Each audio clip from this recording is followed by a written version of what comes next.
Assalamualaikum warahmatullahi wabarakatuh. Anak-anak ibu yang soleh dan soleha, bagaimana kabarnya? Semoga kita semua dalam keadaan baik, serta sehat walafiat ya nak. Nah, untuk anak-anak, pembelajaran kita kali ini, kita masih melalui media online ya nak. Jadi, Ibu harap anak-anak di rumah tetap jaga kebersihannya, tetap jaga kesehatannya. Jangan lupa cuci tangan, jangan lupa pakai masker, jangan lupa jaga jarak ketika sedang ada di kerumunan. Semoga virus ini cepat hilang agar kita semua bisa bertemu, berkumpul, bermain, dan belajar bersama di sekolah ya nak. Selamat pagi anak-anak. Hari ini kita akan belajar mata pelajaran fikih. Bab yang pertama yaitu tentang sholat sunnah rawatib. Anak-anak sudah ada yang tahu apa itu sholat sunnah rawatib? Baik, Ibu akan menjelaskan apa itu sholat sunnah rawatib. Tapi sebelumnya Ibu ingin menjelaskan sholat sunnah dulu itu apa ya nak? Jadi, sholat sunnah adalah sholat yang dilaksanakan selain dari sholat fardu atau sholat 5 waktu. Kalian masih ada yang ingat apa saja sholat 5 waktu itu? Oke, kita sebutkan satu persatu ya nak.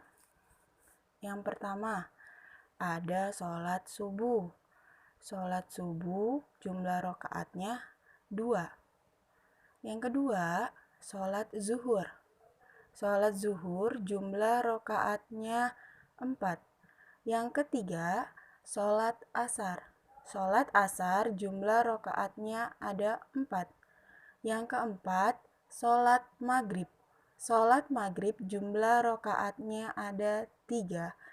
Dan yang terakhir adalah sholat isya. Sholat isya jumlah rakaatnya ada 4. Itulah yang dinamakan sholat 5 waktu. Jadi, anak-anak, selain kita melaksanakan sholat 5 waktu, kita juga dianjurkan melaksanakan sholat sunnah. Sholat sunnah itu dilakukannya di luar dari waktu sholat wajib. Anak-anak, ada yang tahu apa saja macam-macam sholat sunnah? Baik, apabila tidak ada yang tahu, Ibu akan menyebutkan beberapa contoh sholat sunnah.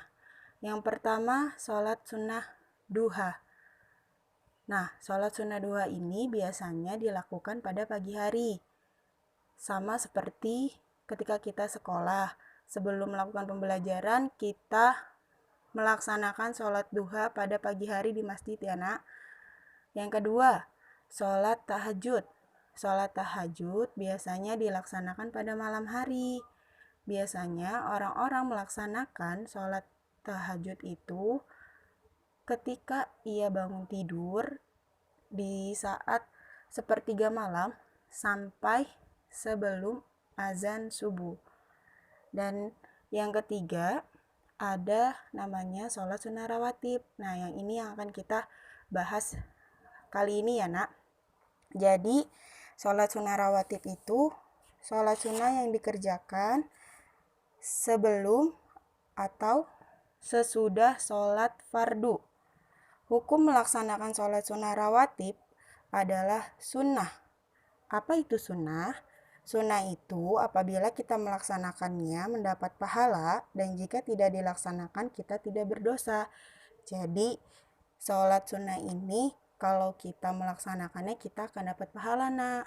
Tapi kalau kita tidak melaksanakannya kita tidak mendapat dosa. Nah, sholat sunnah rawatib ini ada 2 macam. Yang pertama, sholat sunnah qobliyah. Yang kedua, sholat sunnah ba'diyah. Sholat sunnah qobliyah adalah sholat sunnah yang dilaksanakan sebelum sholat fardu. Adapun sholat sunnah rawatib ba'diyah adalah sholat sunnah yang dilaksanakan sesudah sholat fardu.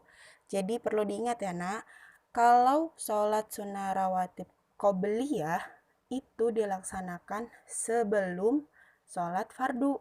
Kalau sholat sunnah ba'diyah itu dilaksanakan sesudah sholat fardu. Diingat-ingat ya nak. Oke, kemudian Rasulullah Shallallahu Alaihi Wasallam bersabda mengenai sholat sunnah rawatib.